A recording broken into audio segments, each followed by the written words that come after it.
if you ever feel like I used to be, that you're trying to adjust more, to be more understanding, to be more present, and somehow you feel even more unseen, unheard, and misunderstood, this video is for you. This video is not about blaming your partner, and it's not about giving you the you should communicate better speech. There is a deeper reason why you feel that this relationship is unfair, is a one-side road, because no one diagnosed it, and it's called the boundary gap.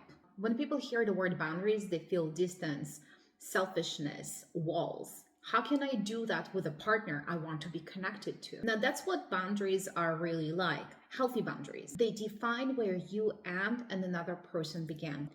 Just like secure attachment does, it allows closeness and connection without losing yourself. When the boundary is unclear or non-existing, it doesn't make you a better connected couple. It makes you a very confused couple. And their relationships aren't becoming more loving, they're becoming draining. So then what boundary gaps really are? Boundary gaps happen when your internal limits are not actually expressed or enforced. Not because you're weak, but because since the youngest age you were taught to be easygoing, team player, understanding, and low maintenance. And over time, those gaps teach others how to treat you, not intentionally, but with your energy. And sign number one is you feel used, but you cannot explain why. Nothing dramatic has happened, no huge fights, no abuse, and yet you feel absolutely drained and underappreciated. You give emotional support, you work, you try harder, and somehow your emotional labor is going unseen. Over-functioning to keep the connection and to keep the peace. Under-expressing your needs to avoid real conflicts. Sign number two is that repeated disappointments start feeling normal. You lower your expectations, sometimes without realizing it, but sometimes as a strategy because you know it's gonna be difficult to meet them.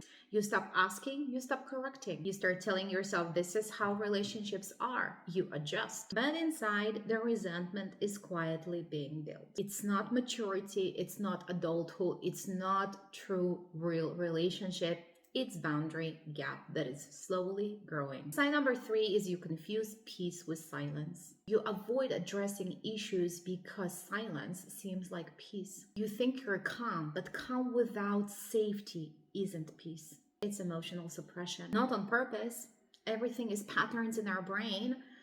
We didn't do anything wrong. Your partner didn't do anything wrong, but somehow it does create an unbalanced relationship where one is emotionally drained and the other one benefits from its fruit.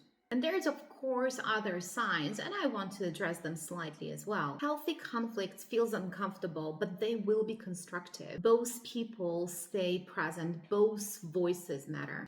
Toxic pattern feels circular. There is no resolution.